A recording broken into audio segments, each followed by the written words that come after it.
আমার আব্বু আমাদের সামনের ফ্ল্যাটে এক আন্টিকে লুকিয়ে বিয়ে করে। প্রায় 25 বছর সংসার করেছে। শুধু তাই না, সেই সংসারে 2টা মেয়েও ছিল। সবচেয়ে ভয়ের বিষয় কি জানেন?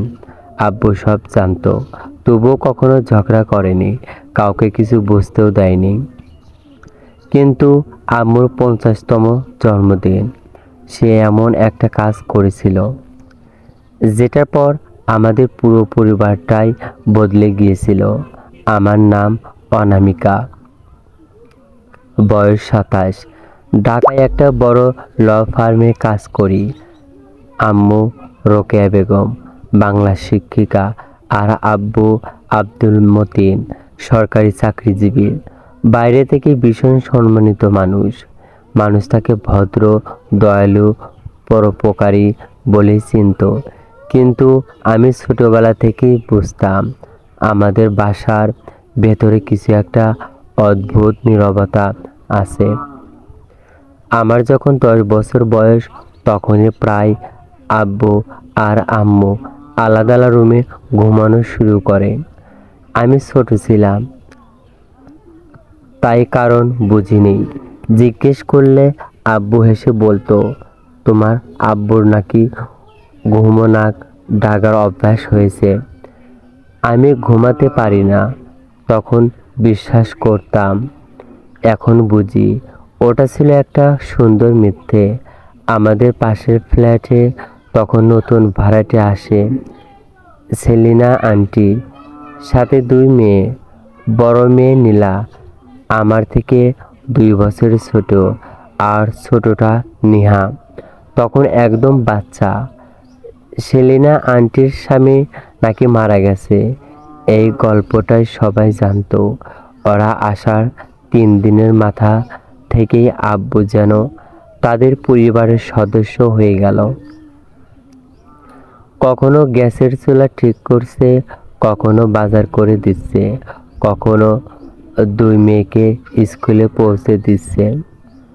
পাড়া প্রতিবেশীরা বলতো, মতিন সাহেবের মতো মানুষ এখন আর হয় না।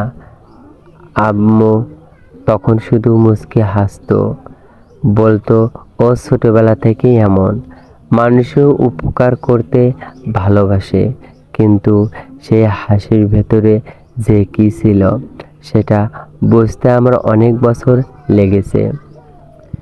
নীলা যখন কলেজে উঠল, আব্বু তাকে একটা দামি ল্যাম্পট কিনে দিল। আমাকে কখনো এত দামি কিছু দেয়নি।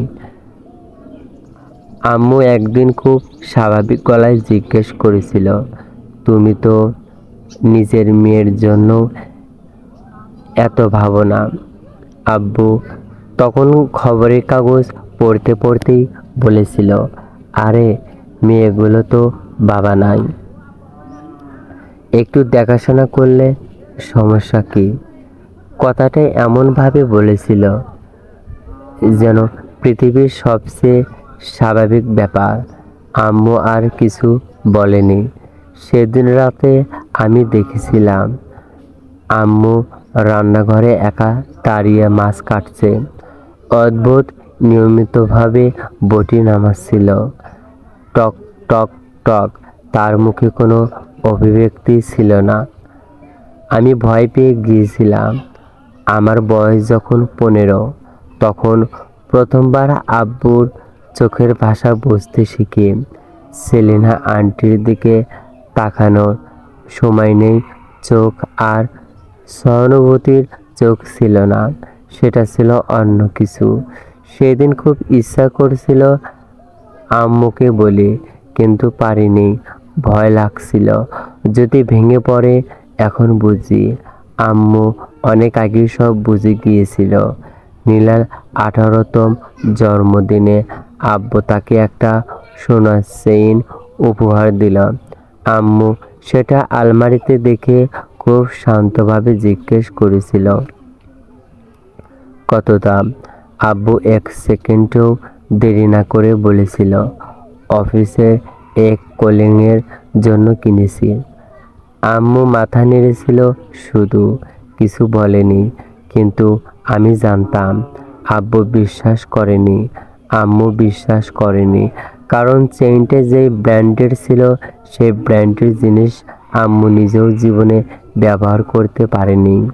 বিশ্ববিদ্যালয়ে পড়ার সময় একবার ছুটিতে বাসায় এসে দেখি আম্মুর রুমে নতুন তালা লাগানো।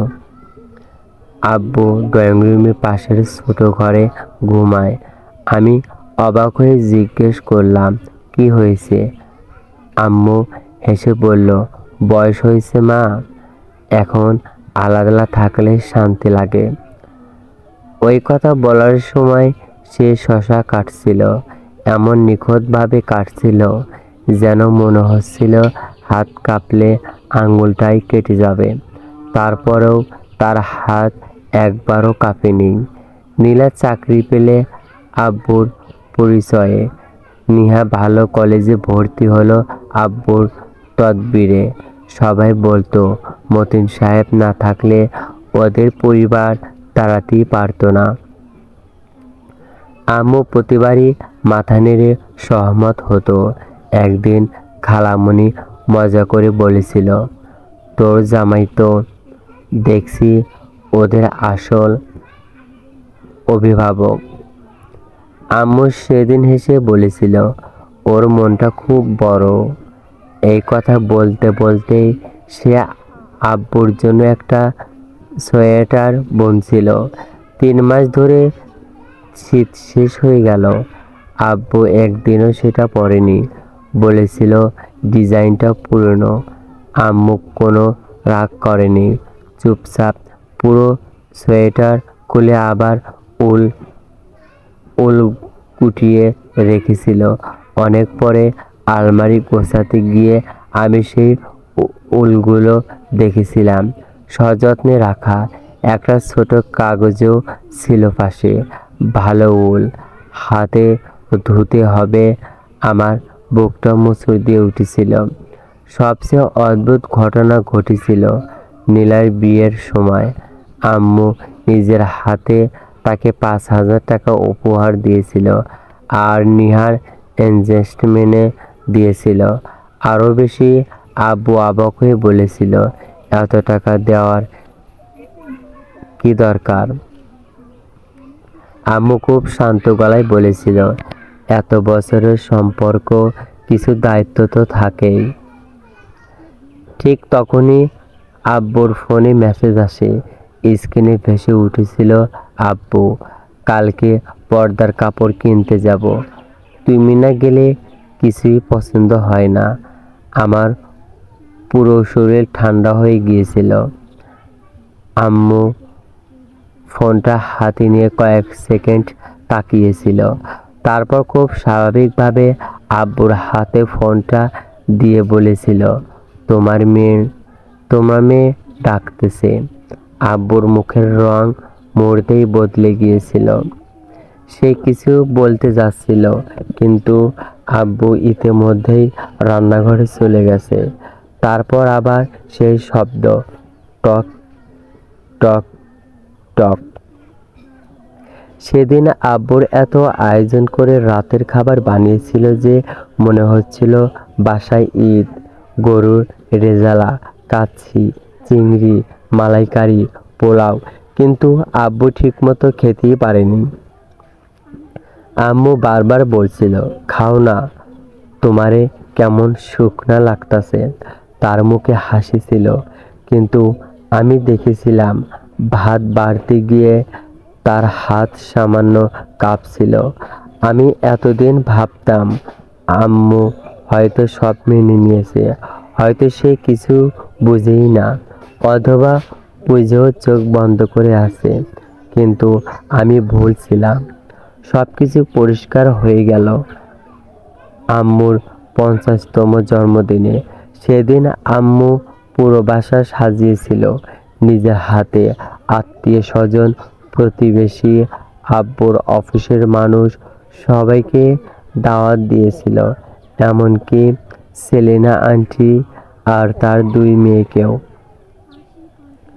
আম্মুকে সেদিন অদ্ভুত সুন্দর লাগছিল। গাঢ় নীল শাড়ি, মাথায় খোঁপা, ঠোঁটে হালকা লিপস্টিক। আব্বুও অনেক খুশি ছিল। তার মুখে সেই আত্মতৃপ্তির হাসি, যেন সে জীবনের সবচেয়ে বড় যুদ্ধ জিতে গেছে। দুইটা পরিবার, 25 বছরের গোপন সম্পর্ক, কোনো ঝামেলা ছাড়া সামলে রাখা বিজয়ী হাসি। কিন্তু সে জানতো না আম্মু সেদিন এত সুন্দর করে সব সাজিয়েছে শুধু একটা মুহূর্তের জন্য। একটা এমন মুহূর্ত যেটার পর আমাদের জীবনে আর কিছুই আগের মতো থাকেনি। হঠাৎ করে আম্মু ড্রয়িং রুমের মাঝখানে গিয়ে দাঁড়ালো। তারপর চামচ দিয়ে ধীরে ধীরে গ্লাসে টোকা দিল। টিং টিং। পুরো বাসা মুহূর্তেই চুপ হয়ে গেল। যে যেখানে ছিল সেখানেই থেমে গেল। আত্মীয় স্বজন, প্রতিবেশী, আব্বুর অফিসের কলিং, সবাই তাকিয়ে আছে আম্মুর দিকে। আম্মুর মুখে অদ্ভুত শান্ত একটা হাসি, কিন্তু সেই শান্তি দেখে আমার বুক কেঁপে উঠছিল। সে ধীরে ধীরে বলল, আপনারা সবাই আসছেন, অনেক ধন্যবাদ। আজকে শুধু আমার 50 বছর পূর্তি না, আজকে আর একটা বিশেষ দিন। আজকে আমি আপনাদের একটা গল্প শোনাবো। একজন ভীষণ ভালো মানুষ এর গল্প। আব্বু তখনও হাসছিল, হাতে জুসের গ্লাস। সে হেসে বলল, আরে রোকেয়া, এসব আবার কি? মানুষজন খেতে আসছে, তুমি আবার গল্প শুরু করলা নাকি? চারপাশে হালকা হাসি উঠল, কিন্তু আম্মু হাসল না। সে ধীরে ধীরে আব্বুর দিকে তাকালো।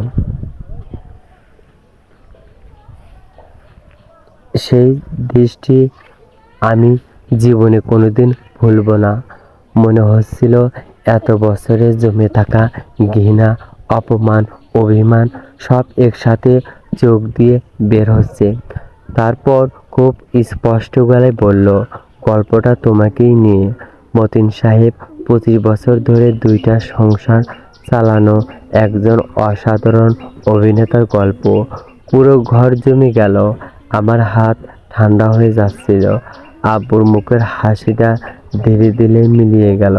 সে কাঁপা গলায় বলল, তুমি কি বলতেছো এসব?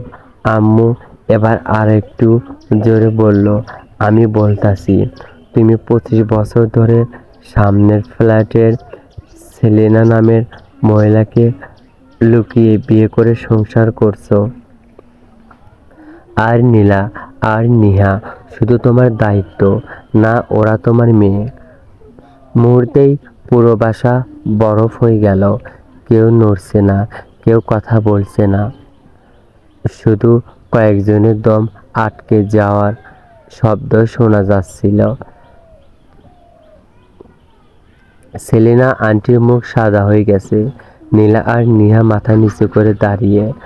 আব্বু হঠাৎ চিৎকার করে উঠল, রোকেয়া, তোমার মাথা খারাপ হয়েছে নাকি? আম্মু হেসে ফেলল।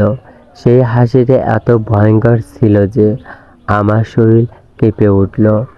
মাথা খারাপ আমার? আমি তো 20 বছর আগে তোমার প্যান্টের পকেটে লুকানো কাবিননামা দেখেই সব বুঝে গেছিলাম। পুরো ঘরে হাঁফ ছাড়া মতো শব্দ উঠল। আম্মু থামল না। হ্যাঁ, আমি সেই কাগজের ছবি তুলে আবার জায়গা মতো রেখে দিয়েছিলাম, কারণ কারণ তখন আমার মেয়ে ছোট ছিল। আমি চাইনি তার জীবন নষ্ট হোক। আব্বু এবার সত্যি সত্যি ঘামতে শুরু করেছে। সে সামনে এগিয়ে এসে বলল, চুপ করো রোকেয়া, মানুষজনের সামনে নাটক করো না। আম্মু এমন চোখে তাকালো, আব্বু থেমে গেল। নাটক? তার গলা এবার ভারী হয়ে উঠল। নাটক তো তুমি করছো 25 বছর ধরে, আমি না। আম্মু ধীরে ধীরে টেবিলের দিকে গেল। সেখানে রাখা একটা ল্যাপটপ খুললো, তারপর টিভির সাথে কানেক্ট করলো। স্ক্রিনে একের পর এক ছবি ভেসে উঠতে লাগলো। ফ্ল্যাটের দলিল, ব্যাংক স্টেটমেন্ট, টাকা ট্রান্সফারের হিসাব। আমার বুক ধড়ফড় করছিল। আমি এসবে অনেক কিছু জানতাম, কিন্তু এতটা না। আম্মু বলল, আপনারা দেখেন, এই যে ফ্ল্যাটগুলা সব নীলা আর নিহার নামে, কিন্তু টাকা গেছে আমার অ্যাকাউন্ট থেকে। আমার চাকরির বেতন, আমার বাবা রেখে যাওয়া জমি বিক্রির টাকা। আত্মীয়দের মধ্যে ফিসফাস শুরু হয়ে গেছে। আব্বু দৌড়ে এসে ল্যাম্পট বন্ধ করতে চাইল। আমি উঠে দাঁড়ালাম। হাত দিবেন না। আমার নিজের গলার শক্তি শুনে আমি নিজেই অবাক হয়ে গিয়েছিলাম। আব্বু এবার ড্রয়ার থেকে একটা ফাইল বের করলো। আর এটা কি জানেন? মতিন সাহেবের নিজের হাতে লেখা স্বীকারোক্তি। নীলা জন্মানোর পর লিখছিল, যদি তার কিছু হয় তাহলে যেন মেয়েরা সম্পত্তি পায়। আব্বু এবার বসে পড়ল সোফায়। মনে হচ্ছিল তার শরীর থেকে সব শক্তি বের হয়ে গেছে। আম্মু এবার নীলা আর নিহার দিকে তাকালো। তার গলাটা হঠাৎ নরম হয়ে গেল। তোদের ওপর আমার কোনো রাগ নাই মা। তোরা কারো পাপ নিয়ে জন্মাস নাই। দোষ তোদের না। নীলা হাউমাউ করে কেঁদে ফেলল, কিন্তু পরের কথাতেই পুরো ঘর আবার নিস্তব্ধ হয়ে গেল। কিন্তু আমার মেয়ের হক আমি কাউকে দিতে দেব না। হঠাৎ আব্বু চিৎকার করে উঠল, আমি কি অন্যায় করছি? ইসলামে 4টা বিয়ে জায়েজ। আব্বু আম্মু চুপ করে তার দিকে তাকিয়ে রইল। সেই নীরবতা শব্দের থেকেও ভয়ঙ্কর ছিল। তারপর ধীরে ধীরে বলল, ইসলাম ন্যায় বিচারের কথাও বলছে। তুমি কি সেটা করছো? আব্বু কোনো উত্তর দিতে পারল না। আম্মু এবার একটা বড় খাম বের করে আব্বুর গায়ে ছুঁড়ে মারল। এইটা ডিভোর্সের নোটিশ, আর এইটা হিসাব। কত বছর ধরে আমার অ্যাকাউন্ট থেকে টাকা সরাইছো। পুরো ঘরে যেন কেউ বোমা ফাটিয়েছে। আম্মু থামল না।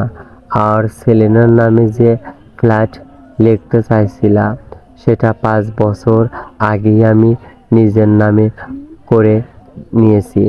তুমি ভাবছো তুমি অফিসের কাজে সই করতেছো, আসলে আমি কাগজ প্যালেট দিচ্ছিলাম। আমি স্পষ্ট দেখলাম আব্বুর ঠোঁট কাঁপছে। সে ফিসফিস করে বলল, তুমি এত কিছু করলা? আম্মু এবার প্রথমবারের মতো ক্লান্ত দেখালো। সে আমার দিকে তাকিয়ে বলল, করতেই হয়েছে। আমার মেয়েরে তার করানোর জন্য অপেক্ষা করছিলাম। ও আইন পড়ুক, নিজের পায়ে দাঁড়াক, তারপর আমি হিসাব চাইব। আমার চোখ ভিজে যাচ্ছিল। আম্মু এত বছর একা একা এই আগুন বুকে নিয়ে বেঁচেছে, কেউ টেরও পায়নি। তারপর সে চারপাশে তাকিয়ে বলল, দাওয়াত শেষ, নাটকও শেষ। এখন থেকে এই বাসায় শুধু আমি আর আমার মেয়ে থাকব। আব্বু হঠাৎ দাঁড়িয়ে চিৎকার করলো, আমি আমি তোদের শেষ করে দেব। আমি এবার সামনে গিয়ে দাঁড়ালাম। জীবনের প্রথমবার আমি আব্বুকে ভয় পাইনি। ধীরে ধীরে বললাম, বাবা, আমি কিন্তু শুধু আপনার মেয়ে না, আমি একজন আইনজীবীও। আপনার অফিসের দুর্নীতির ফাইল যদি দুদকে যায়, তাহলে বাসার চেয়ে জেলের রুমটাই বেশি চিন্তা করতে হবে। আব্বু স্থির হয়ে গেল। পুরো মানুষটা যেন কয়েক মিনিটে বুড়ো হয়ে গেছে। সেদিন রাতেই আব্বু, সেলেনা আন্টি আর তাদের 2 মেয়ের বাসা ছেড়ে চলে যায়। যে মানুষটা ভাবতো পুরো জীবনটা তার নিয়ন্ত্রণে, শেষ পর্যন্ত সে একটা ব্যাগ নিয়ে বের হয়েছিল। সবাই চলে যাওয়ার পর আম্মু ধীরে ধীরে সোফায় বসলো। তারপর খুব স্বাভাবিক গলায় আমাকে বলল, 1 কাপ আদা চা বানিয়ে দিবি মা। আমি রান্নাঘরে যেতে যেতে পেছনে তাকিয়েছিলাম। আম্মু আয়নার দিকে তাকিয়েছিল। তার চোখে পানি ছিল না, শুধু অদ্ভুত শান্তি ছিল। অনেকদিন পরে প্রথমবার মনে হচ্ছিল আম্মু নিঃশ্বাস নিতে পারছে না। পরে শুনেছি আব্বু নাকি এখন ভাড়া বাসায় থাকে। মানুষ দেখলেই রোকেয়া বেগমের বুদ্ধির গল্প করে। আর আম্মু আম্মু আমাকে একটা জিনিস শিখিয়েছে, সব যুদ্ধ চিৎকার করে জেতা যায় না। কিছু যুদ্ধ জিততে লাগে অসীম ধৈর্য আর ঠান্ডা মাথা। যদি গল্পটি ভালো লাগে অবশ্যই কমেন্টে জানিয়ে দেবেন। আর এখানেই সমাপ্ত। এরকম আরও গল্প পেতে অবশ্যই চ্যানেলটি সাবস্ক্রাইব করবেন, ভিডিওটি শেয়ার করবেন। ধন্যবাদ সবাইকে। আল্লাহ হাফিজ।